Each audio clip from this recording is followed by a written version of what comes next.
এই কোরআনের দাম কত? এই কোরআনের ভিতরে সবকিছু আছে। আমাদের জীবনে, বাস্তব জীবনে, ব্যক্তিগত জীবনে, সামাজিক জীবনে, পারিবারিক জীবনে, রাষ্ট্রীয় জীবনে, আন্তর্জাতিক জীবনে এই কোরআন যদি আমাদের জীবনে ফিট করতে পারি, তবে আমাদের জীবন হয়ে যাবে সুন্দর, আমাদের জীবন হয়ে যাবে আদর্শিক, আমাদের জীবন হয়ে যাবে আল্লাহ রাব্বুল আলামিনের পথে সফল জীবন। এই জন্য মানুষ সবাই সফল হতে চায়। সফল হওয়ার জন্য কেউ চাকরি বাকরি খুঁজে, কেউ ক্ষেত খামারিতে চাষাবাদ খুঁজে, বড় বড় চাকরি খুঁজে, কেউ আবার ব্যবসা বাণিজ্য খুঁজে। আল্লাহ রাব্বুল আলামিন আমাদেরকে কালামুল্লাহর ভিতরে জানিয়ে দিলেন, قد أفلح المؤمنون।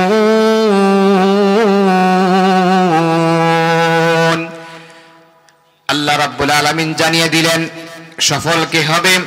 আল্লাহ সুবহানাহু ওয়া তাআলা সমান জানিয়ে দিলেন সফল হলো ওই ব্যক্তি, ওই মানুষ যেই ব্যক্তি আল্লাহ বলে দিয়েছেন মুমিন হতে পেরেছে, সেই ব্যক্তি সফল। মুমিন ব্যক্তি সফল। এখন মুমিন ব্যক্তিকে আল্লাহ রাব্বুল বলে দিয়েছেন আল্লাযীনা হুম ফি সালাতিহিম খাশিউন।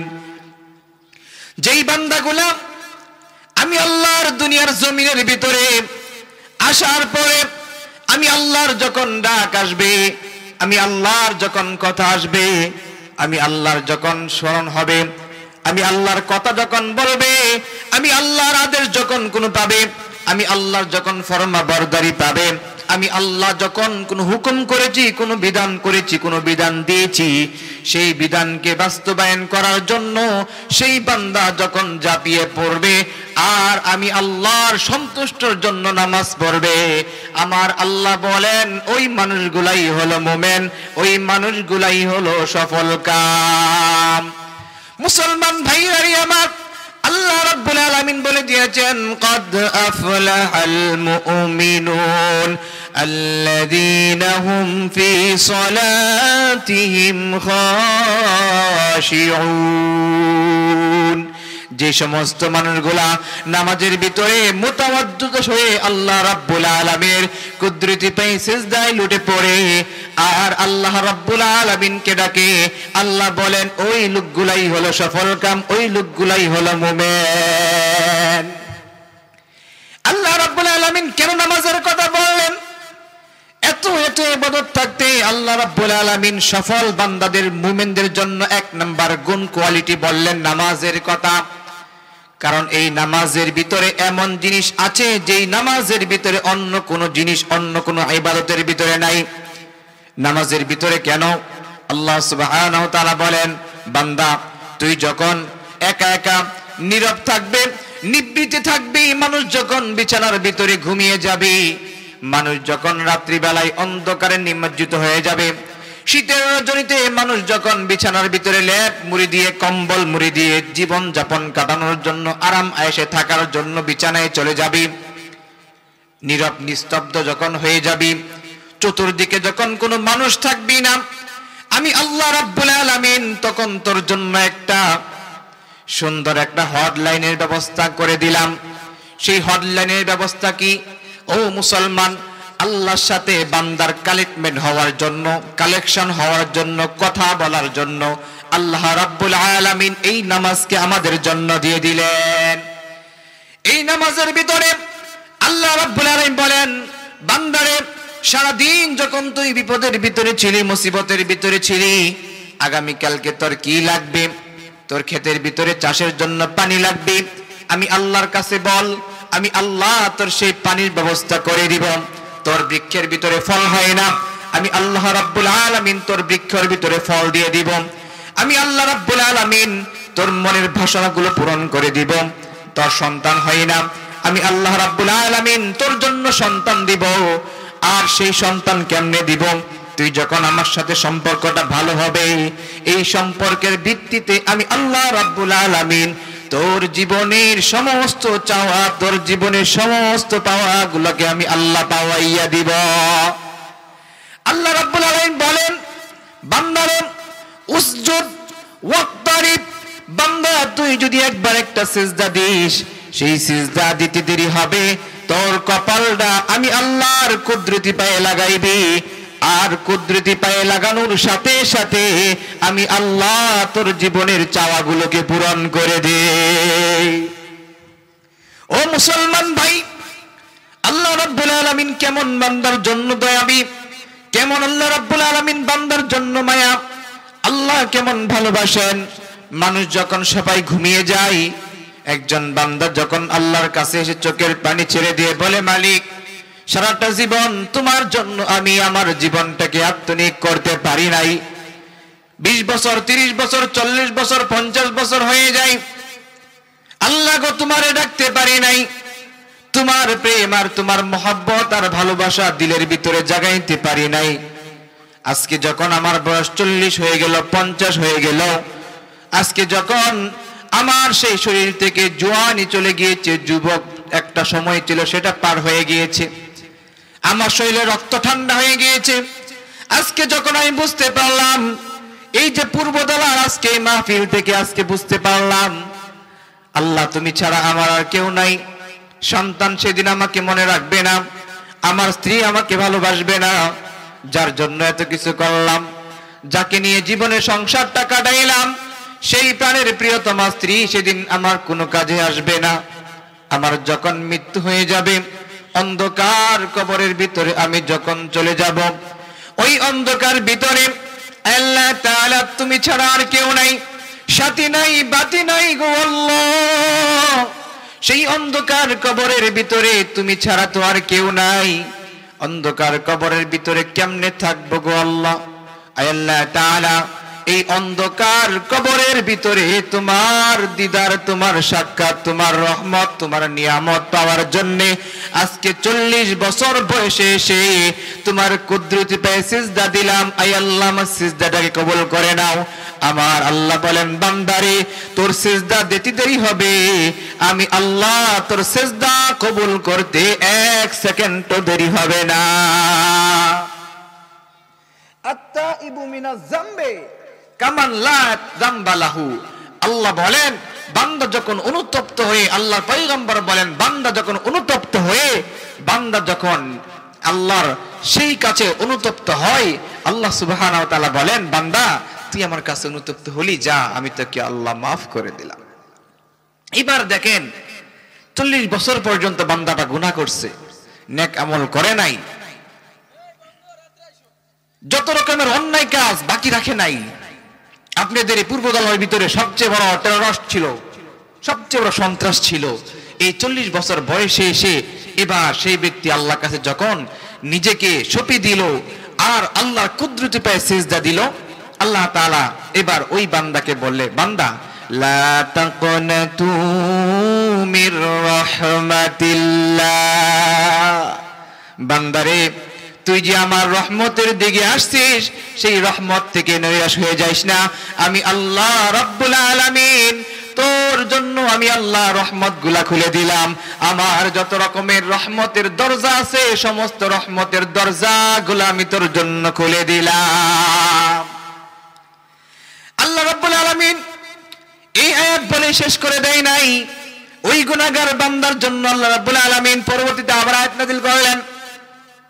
বান্দা যখন এই 40 বছর পর্যন্ত গুনাহ করলো, গুনাহ করার পরে এবার যখন 40 বছর পরে এসে মৃত্যুর সময় এসে এই বান্দারা যখন আল্লাহর কাছে সাহায্য চাইলো, এবার বলেন তো দেখি আর 2 বছর 4 বছর 5 বছর 10 বছর পরে মারা গেল, 10 বছরে আর 2-4 বছরে কতটুকু সেই মানুষ নেক কাজ করতে পারে? বেশি তো করতে পারে না। 40 বছর গুনাহ করছে, 2-1 বছর নেক কাজ করছে, এটা কি সম্ভব? গুনার পাল্লা তো ভারী হয়ে যাবে, ঠিক কি না ভাই? গুনার পাল্লা ভারী হয়ে যাবে। আল্লাহ বলে, এবার যখন বান্দা বলে আল্লাহ আর 2-1 বছর বাঁচি কিনা তাও সন্দেহ, কিন্তু যে গুনাহ করছি গুনাহ যদি তুমি আমার কিয়ামতের ময়দান হিসাব নাও তাহলে তো আমি আল্লাহ ধরা খেয়ে যাব। ও আল্লাহ তুমি এটার ব্যবস্থা কি করবা আমি তো জানি না। আল্লাহ রাব্বুল আলামিন ডাক দিয়ে বলেন, বান্দা তুই চিন্তা করিস না, আমি আল্লাহ কেমন দয়ালু, আমি আল্লাহ কেমন মায়ালু, আমি আল্লাহ কেমন দয়াবান, আমি আল্লাহ তোর কল্যাণে যত রকমের ভালো কিছু আছে সব কিছু ভালোগুলো আমি আল্লাহ তোর জন্য রেখে দিয়েছি।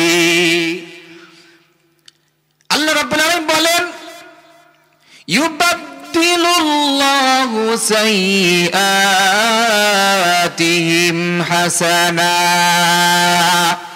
বান্দারে তুই যে 40 বছর পর্যন্ত গুনাহ করলি, আমি আল্লাহ রাব্বুল আলামিন এই 40 বছরের গুনাহগুলোকে মাফ করে দিয়ে আমি আল্লাহ তোর জীবনের সমস্ত 40 বছরের গুনাহগুলোকে মাফ করে দিলাম।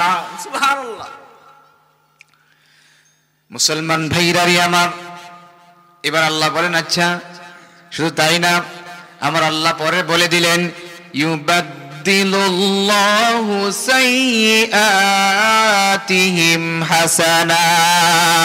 এই যে গুনাহ করেছিলি এই গুনাহগুলোর জায়গার ভিতরে আমি আল্লাহ নেকি দ্বারা পরিপূর্ণ করে দিলাম, আর তোর গুনাহগুলোকে আমি নেকি দ্বারা পরিবর্তন করে দেই। আল্লাহ রাব্বুল আলামিন এমন এক দয়ালু, এমন এক দয়াময় আল্লাহ, যে আল্লাহ আমাদেরকে কত মুহাব্বত করেন, কত ভালোবাসেন, একবারও চিন্তা করি না। আজকের এই পূর্বদলা বুদি মধ্যপাড়ার মানুষেরা তাফসীরুল কুরআন মাহফিলের আয়োজন করেছেন। কেন আয়োজন করেছেন? এই জন্যই তো আল্লাহ ভোলা মানুষগুলা যেন আল্লাহ মুখী হয়ে যায়। যেই মানুষগুলা দীর্ঘদিন পর্যন্ত আল্লাহকে ডাকতো না, আল্লাহর পরিচয় পাওয়ার জন্য চেষ্টা করতো না, আল্লাহ তাআলার নিয়ামতগুলা নিয়ে গবেষণা করতো না, আল্লাহর পরিচয় কোনোদিন পাওয়ার চেষ্টাও করে নাই, ওই মানুষগুলার কানের ভিতরে যখন মাইকের আওয়াজ গেল, গাজীপুর থেকে মুফতি আনাস আল বুখারী যখন বলতেছে আল্লাহ তো দয়ালু, আল্লাহ তো মায়া, এবার ওই মানুষগুলা বলল হাই হাই, তাহলে এত সুন্দর এত সুবর্ণ সুযোগ অফার গুলাকে হাতছাড়া করা যায় না। আল্লাহ তাআলা তখন এই বান্দার জন্য এত নিয়ামত রেখে দিয়েছেন। আল্লাহ বলে দিলেন ওয়া আয়াতুল লাহুমুল আরদুল মাইতা আহইয়াইনাহা ওয়া আখরাজনা মিনহা হাব্বান ফামিনহু ইয়াকুলুন।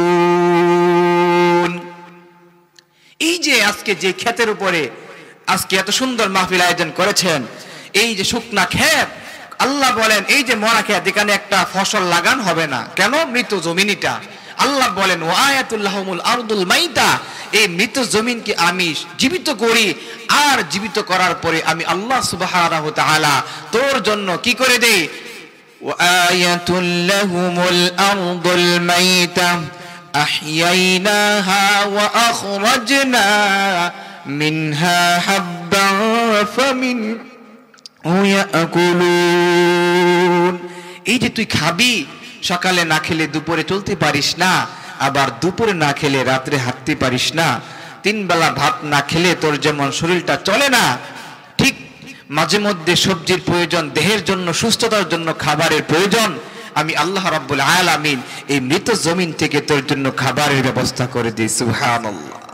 এই যে আপনাদের আশেপাশে গ্রামের ভিতরে কত কলা গাছ দেখা যায়, এই কলা গাছ ছিঁড়ে দেখবেন কলা নাই, কিন্তু আল্লাহ রাব্বুল আলামিন যখন কলা দেন সেই কলাকে আমরা কত মজা পাই, তৃপ্তি পাই। কে দিয়েছে এই কলা? গাছের ভিতরে, এই গাছের ভিতরে আম কে দিয়েছে?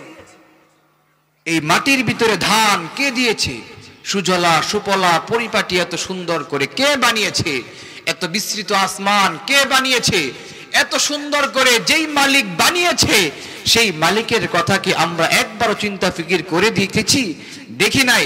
মুহতারাম হাজিরিন, এই জন্য বলতেছিলাম আল্লাহ সুবহানাহু ওয়া তাআলা আমাদের চক্ষুকে খুলে দেওয়ার জন্য কোরআন দিয়েছেন, আর এই কোরআনের ভিতরে আল্লাহ বলে দিয়েছেন হুদাল লিল মুত্তাকিন, মুত্তাকিদের জন্য হিদায়াত। আর হেদায়েত মুত্তাকি কারা হবে? যারা এই কোরআনকে মানবে, কোরআন অনুযায়ী চলবে।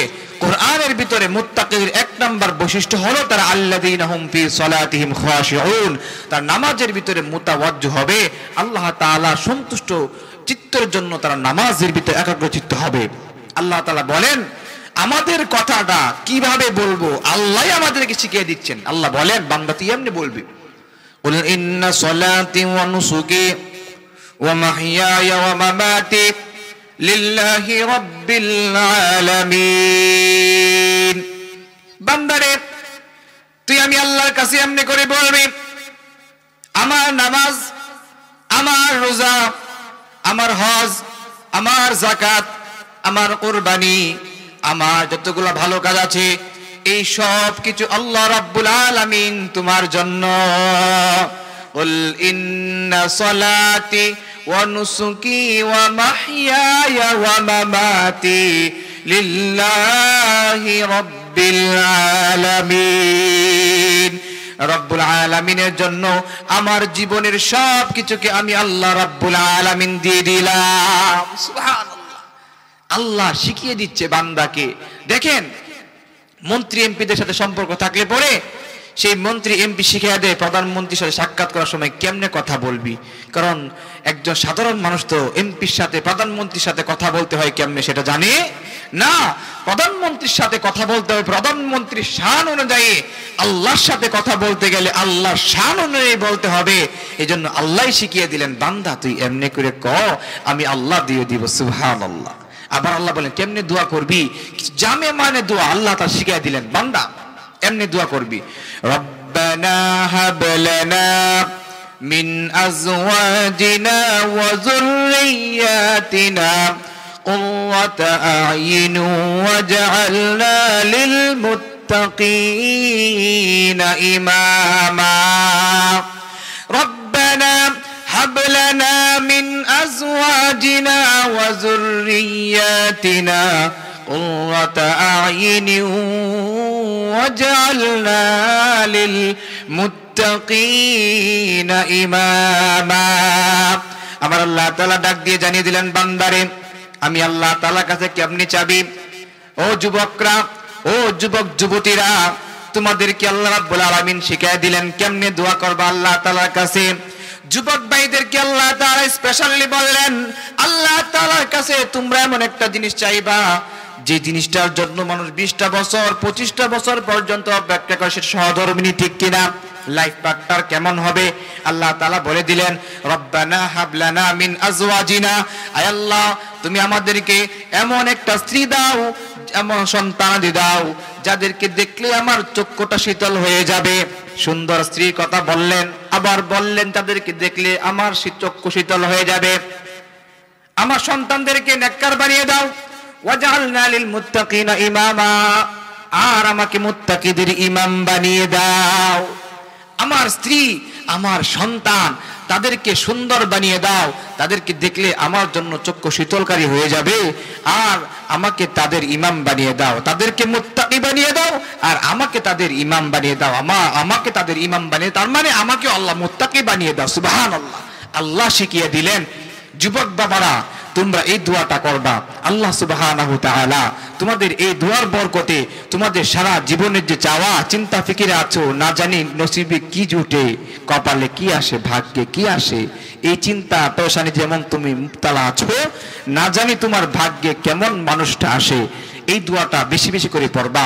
আল্লাহ সুবহানাহু ওয়া তাআলা দেখবা তোমার মনের আশা পূরণ করার জন্য এমন একজন লাইফ পার্টনার তোমার জীবনে দিয়ে দিবে, যে লাইফ পার্টনার তোমার জীবনে এসে তোমার জীবনকে সুন্দর করে দিবে। আর যদি এই লাইফ পার্টনার যদি তোমার মতো ভালো না হয়, মনে রাখবা তোমার সুন্দর জীবনকে ধ্বংস করার জন্য এর চেয়ে বড় আর কিছু লাগবে না, আর কিছু লাগবে না। মুসলমান ভাইরা আমার, আল্লাহ রাব্বুল আলামিন এজন্য আমাদেরকে কোরআন দিলেন। এই কোরআনের ভিতরে আল্লাহ রাব্বুল আলামিন আমাদেরকে জানিয়ে দিলেন, এই কোরআনটা হলো হেদায়েত, সমস্ত মানুষের জন্য হেদায়েত। কেন হেদায়েত? হেদায়েত মানেই হলো পথ প্রদর্শক। এই কোরআনটা মানুষকে পথের দিকে দিশা দেবে। এই যে গাজীপুর থেকে আপনাদের বুদ্ধি মধ্যপাড়া আজকে আসলাম পূর্বতলা, আমি তো চিনতাম না, আমি তো জানতাম না। আমার প্রাইভেট কার উনি সুন্দর করে চিনলেন, সামগঞ্জ পর্যন্ত আরেকজন রাহাবার আমার ছোট ভাই তুলন, সে আমাকে এই পর্যন্ত রিসিভ করে নিয়ে আসছে। এই যে আমাদের শামীম ভাই এত সুন্দর আয়োজন করেছেন, এই জায়গাটা পর্যন্ত আমি চিনতাম না। নিশ্চয়ই আমার জন্য এখানে আসা পর্যন্ত একটা না একটা গাইডলাইন ছিল, না হলে আসতে পারতাম না। আল্লাহ রাব্বুল আলামিন বলেন, বান্দারে তুই তো ছিলে জান্নাতের ভিতরে, সেই জান্নাত থেকে যখন দুনিয়ার ভিতরে আসলি আবার তোকে জান্নাতে আসতে হবে। আমরা সকলে কোথায় ছিলাম? সবাই বলেন কোথায় ছিলাম? আমরা ছিলাম জান্নাতে। আমরা সকলেই একসাথে ছিলাম আলমে আরওয়াহের জগতে। সেই আলমে আরওয়াহের জগৎ থেকে আল্লাহ আল্লাহ রাব্বুল আলামিন আমাদেরকে মায়ের পেটের জগতে পাঠাইলেন। মায়ের পেটের জগৎ থেকে আল্লাহ রাব্বুল আলামিন আমাদেরকে সুন্দর করে মহব্বত করে ভালোবেসে আবার এই দুনিয়ার জগতে পাঠাইলেন। এই দুনিয়ার জগতে দীর্ঘদিন পর্যন্ত নয়, অল্প কিছু সময় পর্যন্ত সাময়িক মুসাফির। এই মুসাফিরের জিন্দেগি কাটানোর পরে আমাদের জন্য আরেকটা জগৎ হলো আলমে বারজাখের জগৎ। সেই জগতের নাম হলো কবর জগৎ। সেই কবর জগৎটা হলো আমাদের কারোর জন্য জান্নাত, কারোর জন্য জাহান্নাম। ও মুসলমান ভাই, আল্লাহ রাব্বুল আলামিন আমাদেরকে জানাইলেন আখির জগৎ যেটা আছে, এই আলমে বারজাখের জগতে যখন তোমরা আসবা সেটা হলো জান্নাত অথবা জাহান্নাম। প্রথমে আয়াত বলছিলাম ইন্নাল্লাযীনা আমানু ওয়া আমিলুস সলিহাতি কানাত লাহুম জান্নাতুল ফিরদাউসি নুজুলা। এই আয়াতের ভিতরে আল্লাহ রাব্বুল আলামিন বলেন যে জান্নাত আমি আল্লাহ তোমাদেরকে দিব, সেই জান্নাত আমি আল্লাহ রাব্বুল আলামিন তোমাদের দেওয়ার জন্য এই কোরআন হলো গাইডলাইন। মুসলমান ভাইরারি আমার, আল্লাহ সুবহানাহু ওয়া তাআলা আমাদেরকে এই গাইডলাইন দিলেন। এবার কোরআন কতটুকু দামি দেখেন তো দেখি। এই যে একটা প্রশ্ন আপনাদের মধ্যে বলে যাই, আল্লাহ সুবহানাহু ওয়া তাআলা এই কোরআনকে দেখেন কত দামি করে বানাইলেন। ও মুসলমান ভাইরারি আমার, আল্লাহ সুবহানাহু ওয়া তাআলা এই কোরআনকে দামি কতটুকু বানাইলেন তার পূর্বে একটু আপনাদেরকে বলি। আপনাদের এই গ্রামগঞ্জের ভিতরে মা বোনরা বলেন, আমার বাবাজিরা বলেন, সকলেই তো কোরআন পড়েন। এই যে কোরআনের একটা কাবার, একটা গিলাফ, এই গিলাফটা যখন মাটির ভিতরে পড়ে যায় সাথে সাথে সেই কাপড়টাকে নিয়ে চুমা খান, ঠিক কিনা? আবার দেখেন একটা রেহাল আছে কাঠ দিয়ে বানানো, পা লেগে গেলে সেটাকে চুমা খান। আবার দেখেন কোরআনের ভিতরে লাগানো একটা চামড়া আছে, সেই জিলবাবকে আপনারা চুমা খান। একটু বেয়াদব হয়ে গেলে কেন? আপনার জমিনের ভিতরে, এই দুনিয়ার ভিতরে কত কাপড় আছে যে কাপড় দিয়ে আপনি পা মুছতেছেন, কোনোদিন চুমা খান নাই, কিন্তু এই কাপড়টাকে, জিলবাবটাকে কেন আপনি এত মহব্বত করলেন, কেন চুমা খাইলেন? এর কারণ হলো কোরআনের সাথে লাগার কারণে এই কাপড়টার দামকে যিনি বাড়িয়ে দিলেন তিনি কি? এই কোরআনটাকে কোরআনের সাথে লাগার কারণে এই কাপড়ের দামকে আল্লাহ সুবহানাহু ওয়া তাআলা বাড়িয়ে দিলেন। কত কাঠ আছে, সমস্ত কাঠের ভিতরে আল্লাহ সুবহানাহু ওয়া তাআলা এই কাঠকে আল্লাহ তাআলা দামি করে দিলেন। কেন দামি করে দিলেন? আল্লাহ সুবহানাহু ওয়া তাআলা কোরআনের সাথে লাগার কারণে এই কাঠকে দামি করে দিলেন। এবার আসেন দেখি, আল্লাহ সুবহানাহু ওয়া তাআলা আমাদের জন্য 12টা মাস দিলেন। সেই 12টা মাসের ভিতরে কোরআন নাজিল হয়েছে কি মাসে? রমজান মাসে। এই তো আর এক মাস পরেই তো রমজান চলে আসছে, ইতিমধ্যে চলে আসছে। আল্লাহুম্মা বারিক লানা ফি রজব ওয়া শাবান ওয়া বাল্লিগনা রমাদান। এই যে শাবান মাস চলতেছে, আজকে শাবান মাসের কয় তারিখ? 10 তারিখ, তাই না? শাবান মাসের 10 তারিখ। রাসূল আকরাম সাল্লাল্লাহু আলাইহি সাল্লাম বলেন, যখন শাবান মাস চলে আসবে রমজান মাসের জন্য তোমরা প্রস্তুত হয়ে যাও আর বেশি বেশি করে দোয়া করো, আল্লাহুম্মা বারিক লানা ফি রজব ওয়া শাবান ওয়া বাল্লিগনা রমাদান। ও মা বোনেরা, বাবারা, এই দোয়া এখন থেকে শুরু করে দিয়েছেন। কেন? এই 12টা মাসের ভিতরে আল্লাহ রাব্বুল আলামিন এই রমজান মাসকে কেন উত্তম বানাইলেন, কেন শানদার, কেন মানদার বানাইলেন? এর কারণ হলো আল্লাহ রাব্বুল আলামিন এই জন্য কোরআনকে দামি বানাইলেন, রমজান মাসকে দামি বানাইলেন। এর কারণ হলো আল্লাহ রাব্বুল আলামিন বলেন, শাহরু রমাদানাল্লাযী উনজিলা ফীহিল কুরআন। এই রমজান মাসে আমি আল্লাহ রাব্বুল আলামিন কোরআনকে নাজিল করলাম। আর কোরআন নাজিল হওয়ার কারণে 12 মাসের ভিতরে এই রমজান মাস দামি হয়ে যায়। আল্লাহ সুবহানাহু ওয়া তাআলা বলেন, দিন এবং রাত, ইবাদদিলুল্লাহু লাইলা ওয়ান নাহার, আমি আল্লাহ রাব্বুল আলামিন দিন এবং রাত্রিকে পরিবর্তন করি। দিন এবং রাত্রি পরিবর্তনের মধ্যে কোনটা বেশি উত্তম? দিন উত্তম নাকি রাত্র উত্তম? আল্লাহর কোরআন আমাদেরকে জানিয়ে দিলেন। আল্লাহ বলে দিয়েছেন, লাইলাতুল কদরি খায়রুম মিন আলফি শাহর তানাজ্জালুল মালাইকাতু ওয়ার রূহু ফিহা বিইذনি রাব্বিহি মিন কুল্লি আমর। এই যে দিন এবং রাত্রের ভিতরে রমজান মাসের ভিতরে যে রাত্রিতে আমি আল্লাহ কোরআন নাজিল করেছিলাম সেই লাইলাতুল কদরের রাত্রিটাকে আমি আল্লাহ রাব্বুল আলামিন উত্তম বানাইয়া দিলাম। এজন্য দেখবেন দিনের ইবাদতের চেয়ে রাত্রিকালীন ইবাদত আল্লাহ তাআলার কাছে সবচেয়ে বেশি প্রিয়, ঠিক কিনা? রাত্রি বেলায় যত ইবাদত করবেন সব ইবাদত আল্লাহ তাআলার কাছে প্রিয় হয়ে যায়, কারণ রাত্রি বেলায় তো প্রেম আশিক আর মাশুকের সম্পর্ক গভীর হয়। এজন্য বলেন অতীব গভীর হয় রজনী যখন নীরবে প্রভুর নাম করিও তখন। যখনই তোমরা রাত্রি হয়ে যায় সেই নীরব রজনীতে যখন তোমরা আল্লাহকে আল্লাহ আল্লাহ বলে ডাকবা আর আশিক আর মাশুকের খেলা তখনই মজা পাইবা। ইশকে কাল মাশুক আনিল্লাযী আদনাহু আতুল সাকাসি ওয়া সাকামি। ইশকে কাল মাশুক আনিল্লাযী, প্রেম আর ভালোবাসার ভিতরে কি মজা! সেই প্রেম আর ভালোবাসার ভিতরে মজা একমাত্র যে পেয়েছে সেই বুঝতে পারবে, অন্য কোন মানুষ কোনোদিন উপলব্ধি করতে পারবে না প্রেমের ভিতরে কি মজা। রাত্রি যখন গভীর হয়, বান্দা যখন আল্লাহর সাথে কথা বলে, আল্লাহ যখন বান্দার সাথে কথা বলে, এই ব্যক্তি আল্লাহ রাব্বুল আলামিন ওই ব্যক্তির সাথে কি পরিমাণে মজা উপলব্ধি হয় ওই ব্যক্তি ছাড়া আর কেউ কোনোদিন উপলব্ধি করতে পারবে না। ওইদিকে আলোচনা গেলে অনেক দেরি হয়ে যাবে, আমি আমার আলোচনার মূল বিষয় বুঝাইতে পারবো না। ও মুসলমান ভাই পূর্বদলা, আবার যদি কখনো আসা হয় ওই দিক দিয়ে ইনশাআল্লাহ প্রেম আর ভালোবাসা আল্লাহর সাথে কেমন হয়, কেমনে হয়, যারা করছে তারা কি মজা পাইছে, যারা করে নাই তারা কি হারাইছে। প্রেম আর ভালোবাসার ভিতরে যে পরিমাণে জলওয়াতি আর খলওয়াতি আর মুহাব্বত আর আজমত আর আল্লাহ সুবহানাহু ওয়া তাআলার ভালোবাসা আছে, সেটা অন্য একদিন কোনো এক মাহফিলে আসার সুযোগ হলে সেদিন বলবো ইনশাআল্লাহ। আজকে আসেন এবার যে কথা বলতেছিলাম, আল্লাহ সুবহানাহু ওয়া তাআলা এই রাত্রিকে মূল্যায়ন করলেন কোরআনের কারণে। মুসলমান ভাইরাই আমার, এবার দেখেন সামনে রমজান মাস আসতেছে, এই রমজান মাসের জন্য আগে থেকে প্রস্তুত আমরা সকলেই। রমজানের রোজা রাখবো, আর কি করব, কোরআনের খতম করব, এই তো কথা।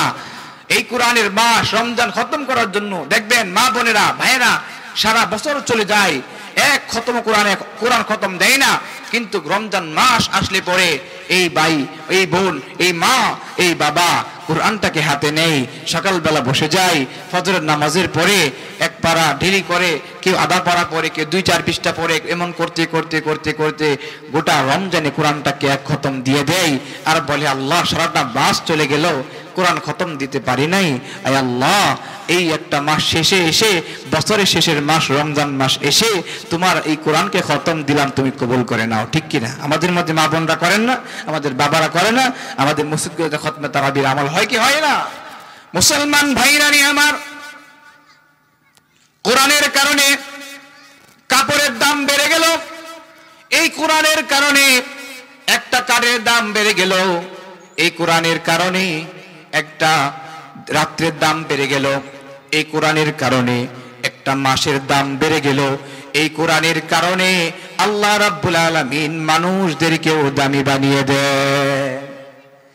এতক্ষণ পর্যন্ত বলতেছিলাম জড় পদার্থের কথা, সায়েন্টিস্টদের ভাষায় যেই মানুষ যেই জিনিসগুলোর কোনো প্রাণ নাই সেই সমস্ত কথাগুলো বলতেছিলাম। এবার আসেন জাবুল কুল্লাল গায়রে জাবুল মানুষের কথা। আল্লাহ রাব্বুল আলামিন কোরআন নাজিল করলেন কার জন্য? কার উপরে? মানুষের উপরে, ঠিক কিনা? যেই মানুষের উপরে কোরআন দিলেন সেই মানুষকে আল্লাহ রাব্বুল আলামিন কেমন সম্মানী করলেন, কেমন দামি করলেন, কেমন মর্যাদাবান করলেন, এই কথাটা বলেই ইনশাআল্লাহ আমার আলোচনার ইতি টানবো সময় মতো ইনশাআল্লাহ।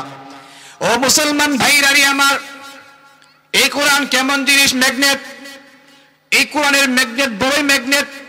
ম্যাগনেট বুঝেননি? ম্যাগনেট বুঝেননি? ও পূর্বদলা ভাইরা, ম্যাগনেট বুঝেন মানে একটা পাওয়ার, চুম্বক আকর্ষণ।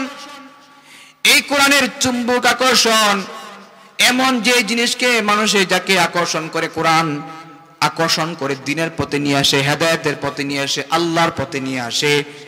এই কোরআন এমন একটা পাওয়ার আল্লাহ রাব্বুল আলামিন কোরআনের ভিতরে দিলেন, এই ম্যাগনেট অন্য কোনো কিছুর ভিতরে নাই। আল্লাহ রাব্বুল আলামিন মানুষের জন্য কোরআন নাজিল করলেন। এই কোরআন নাজিল করার পরে যার উপরে নাজিল করলেন তিনি হলেন মুহাম্মদ সাল্লাল্লাহু আলাইহি ওয়াসাল্লাম। যে জামানাটার উপরে কোরআনকে নাজিল করলেন সেই জামানাটা ছিল আইয়ামে জাহিলিয়াত। আইয়ামে জাহিলিয়াতের ভিতরে মানুষ যখন ঘোর অন্ধকারের ভিতরে পথ খুঁজে পাচ্ছিল না, মানুষগুলো যখন পথ হারা, মানুষগুলা পথের আলো খুঁজে পাচ্ছিল না, আলো না থাকার কারণে ঠিক এই মুহূর্তের ভিতরে আল্লাহ সুবহানাহু ওয়া তাআলা বান্দার জন্য কোরআন দিলেন। আর সেই মুহাম্মদ সাল্লাল্লাহু আলাইহি ওয়াসাল্লামের মাধ্যমে এই কোরআনকে মানুষের জন্য যখন দিয়ে দিলেন, ওই অন্ধকার জগৎটা গোটা পৃথিবীর ভিতরে ইতিহাস হয়ে গেল। আর সেই যুগটার নাম হইল খায়রুল কুরুনি করনি, সুম্মাল্লাযীনা ইয়ালুনাহুম সুম্মাল্লাযীনা ইয়ালুনাহুম।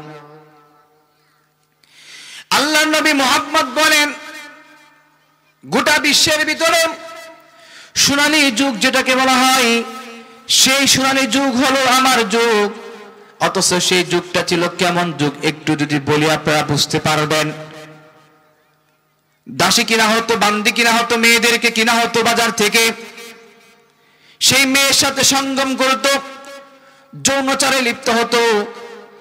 আর যৌনচারে লিপ্ত হওয়ার পরে যে সন্তান জন্মগ্রহণ করত, সেই সন্তান যদি মায়ের পেটের ভিতরে যখন আসার সময় হইত, যখন সন্তান ভূমিষ্ঠ হবে, এমন সময়ের ভিতরে মক্কার মানুষগুলা একত্রিত হতো আর তাদেরকে একটা সামনে এনে ছুরি দিয়ে চাকর আঘাতে জীবন্ত একটা মেয়ের পেট কাটত।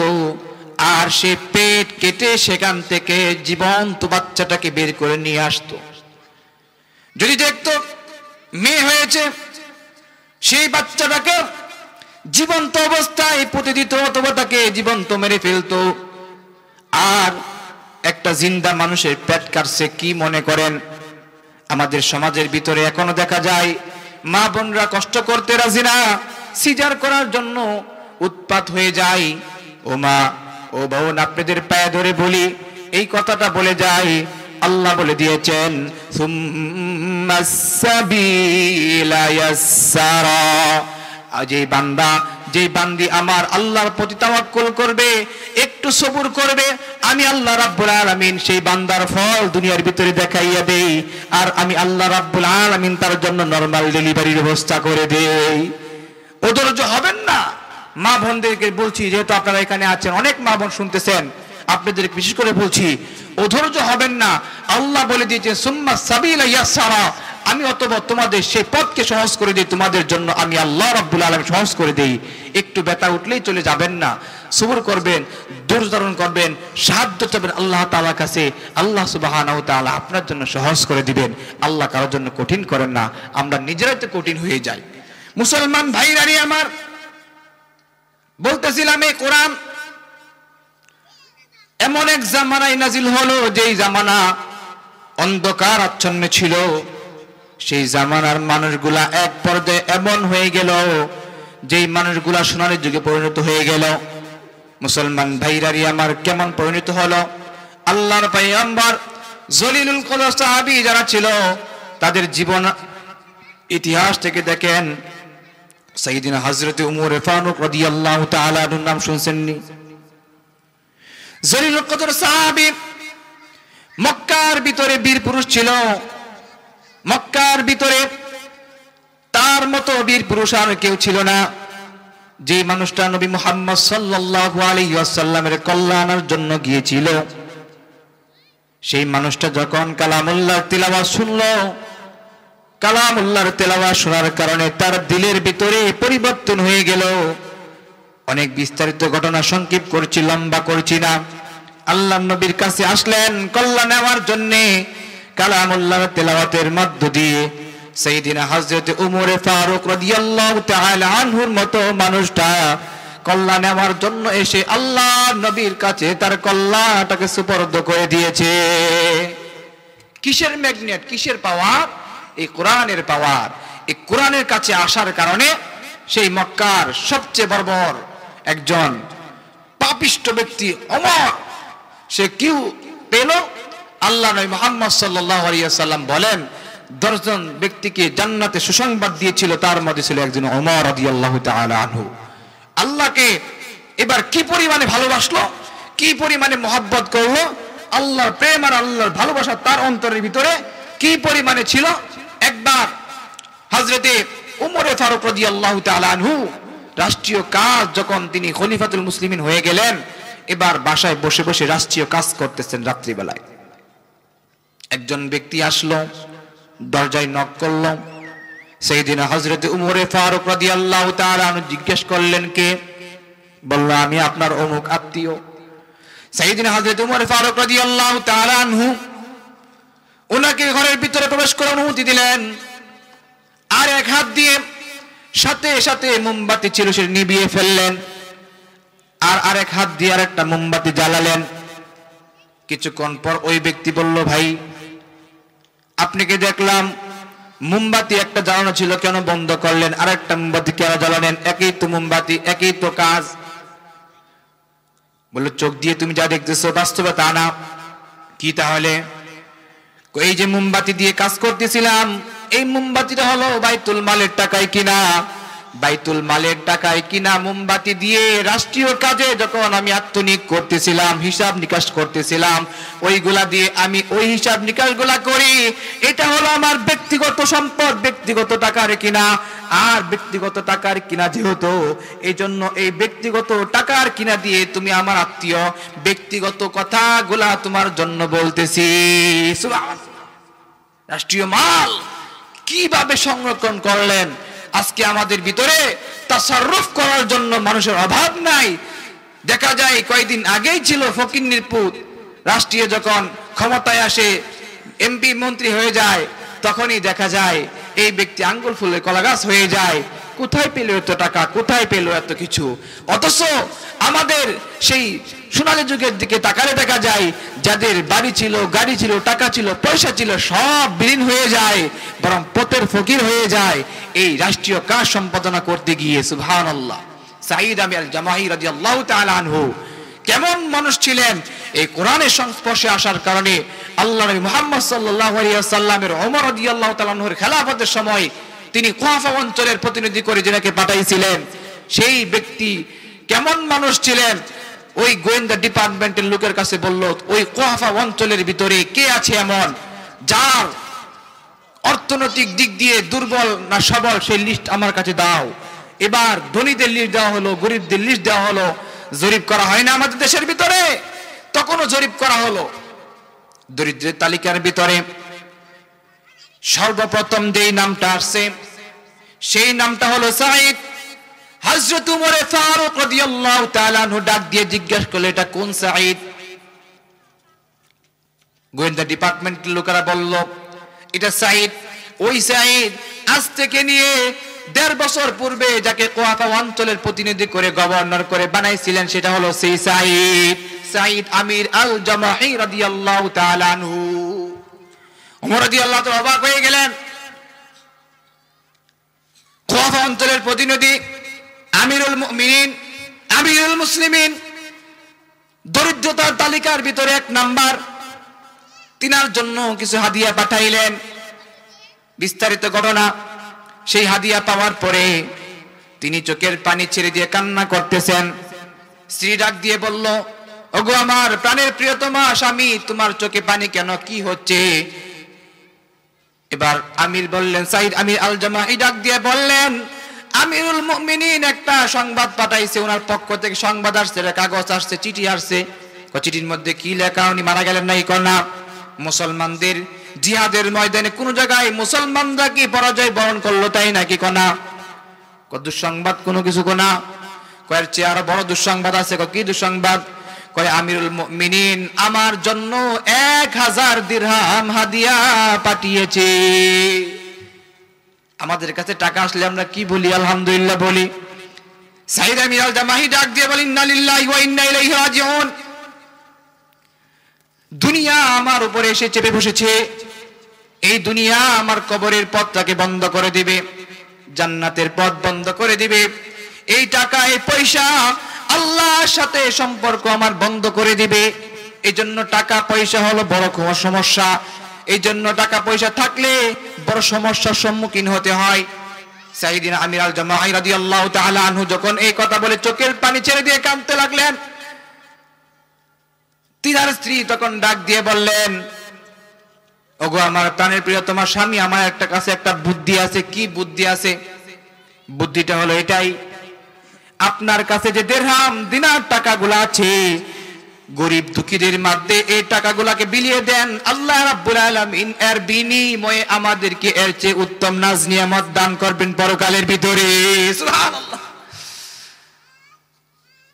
কেমন স্বামী ছিল, কেমন স্ত্রী ছিল, সমস্ত টাকা পয়সাগুলোকে স্বামী এবং স্ত্রী দুজনে মিলে গরিবদের মধ্যে বিলিয়ে দিলেন। ঘরের ভিতরে একটা টাকা নাই, ঘরের ভিতরে একটা পয়সা রাখে নাই, আল্লাহর রাস্তায় সব টাকাগুলোকে ব্যয় করে দিলেন। আমার নবীর দিকে তাকান, যখন দুনিয়া থেকে বিদায় নিয়ে চলে যাবে, দু জাহানের সরদার মুহাম্মদ সাল্লাল্লাহু আলাইহি ওয়াসাল্লাম তার স্ত্রী আয়েশা রাদিয়াল্লাহু তাআলা ডাক দিয়ে বলে, আয়েশা, আল্লাহর সাথে সাক্ষাৎ করার সময় হয়ে গেল, আমাদের ঘরের ভিতরে কোনো কিছু আছে নাকি? ইয়া রাসূলুল্লাহ, ঘরের ভিতরে কোনো কিছু নাই,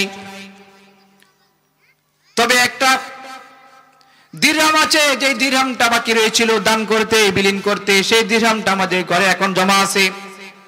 আল্লাহ নবী বলেন, আয়েশা, এই টাকাটাও, এই দিরহামটাকে আল্লাহর রাস্তায় দান করে দাও। আমি আল্লাহর কাছে এমন অবস্থায় উঠতে চাই, আল্লাহ তাআলার কাছে যেন আমার কোনো হিসাব না দিতে হয়। আল্লাহ নবী দুনিয়া থেকে চলে গেলেন, তার ঘরের ভিতরে একটা টাকা ছিল না, একটা পয়সা ছিল না, একটা কোনো কিছু ছিল না। এমত অবস্থায় আল্লাহ নবী দুনিয়া থেকে বিদায় নিয়ে চলে গিয়েছিলেন। ও মুসলমান ভাইরা আমার, আজকে আমাদের ঘরের ভিতরে তাকাইলে দেখা যায় টাকা পয়সার অভাব নাই, খাবার দাবারের অভাব নাই, তারপরও আরো টাকা চাই, আরো টাকা চাই, আরো পয়সা চাই।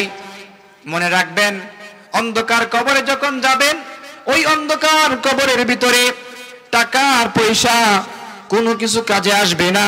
ওই অন্ধকার কবরটা বড়ই মারাত্মক কঠিন কবর। ওই অন্ধকার কবরে যখন যাবেন, কাফন, সেই কাফনের কিন্তু কোনো পকেট নাই। এজন্য কই বলেন, 3.5 হাত মাটির ঘর, কারো আপন কারো পর, কারো হবে ফুলের বাগান, কারো হবে জাহান্নামের ঘর। এই কবরটা কারো জন্য জাহান্নামের বাগান হয়ে যাবে, অথবা কারোর জন্য জান্নাতের বাগান হয়ে যাবে, অথবা কারোর জন্য জাহান্নামের টুকরা হয়ে যাবে। ও মুসলমান ভাই, আল্লাহ সুবহানাহু ওয়া তাআলা আমাদেরকে এই জন্যই একটা গাইডলাইন দিলেন। আসলে আমাদের মূল কথাই, সর্বপ্রথম যে কথাটা বলতেছিলাম, আমাদেরকে আল্লাহ রাব্বুল আলামিন দুনিয়ার জমিনে পাঠাইলেন। সর্বপ্রথম যে মানুষটা, তিনি হলেন পয়গম্বর আদম আলাইহিস সালাতু ওয়াস সালাম। সেই পয়গম্বরের সন্তান আমরা। এবার বলেন দেখি, মন্ত্রীর ছেলে যদি তার এত পাওয়ার থেকে থাকে, তাহলে আমাদের সেই পয়গম্বরের সন্তান হওয়ার পরে আমাদের পাওয়ার কম না বেশি? আর যদি সেই পয়গম্বরের পথ অনুযায়ী, বাতলানো অনুযায়ী, পথ অনুযায়ী চলতে পারি, তাহলে আমাদের জীবন হয়ে যাবে সুন্দর, পরকাল হয়ে যাবে সুন্দর। আর যদি আমাদের সেই পথ হারা অন্য পথে চলে যায়, কোনোদিন আমরা আমাদের বাবার আদর্শ সন্তান হতে পারবো না।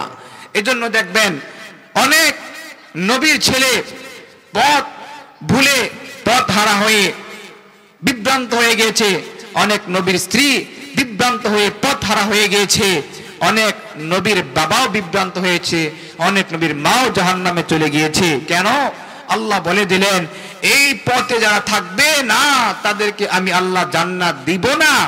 জান্নাত পাওয়ার জন্য শর্ত হলো, ইন্নাল্লাযীনা আমানু ওয়া আমিলুস সালিহাত কানাত লাহুম জান্নাতুল ফিরদাউসি নুজুলা খালিদিনা ফিহা লা ইয়াবগুনা আনহা হিওয়ালা। যারা ঈমানওয়ালা হবে, ঈমান আনবে, আমি আল্লাহ রাব্বুল আলামিন তাদের জন্য জান্নাত দিব। সুবহানাল্লাহ বলতেন না? মুসলমান ভাইয়ারি আমার, আর 2 মিনিটের মধ্যেই আমি আমার আলোচনা শেষ করে দিব। আল্লাহ রাব্বুল আলামিন বলেন, আল্লাহ সুবহানাহু ওয়া তাআলা সর্বপ্রথম যে মানুষটা বানাইলেন সেটা হলো হযরত আদম নবী। যেই ঘরটা বানাইলেন সেটা হলো কাবাতুল্লাহ। যে মানুষটা আসলো সেই মানুষটা আল্লাহর পয়গম্বর। সেই কাবা হলো আমাদের ঘর। ইবাদতের ঘর। এজন্য আল্লাহ বলেন দুনিয়ার জমিনের ভিতরে এসেছো, বসবাসের জন্য এসেছো, মুসাফির হয়ে এসেছো। যখন তোমরা চলে যাবা এই মুসাফির জিন্দেগি তোমাদের দুনিয়ার ভিতরে পড়ে থাকবে।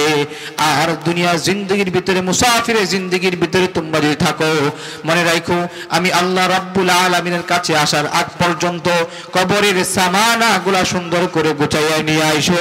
এই জিন্দেগিটা আমি আল্লাহ রাব্বুল আলামিন কেবলমাত্র তোমাদের জন্য বানাইলাম, ইবাদত করার জন্য। মা খালাকতুল জিন্না ওয়াল ইনসানা ইল্লা লিয়াবুদুন।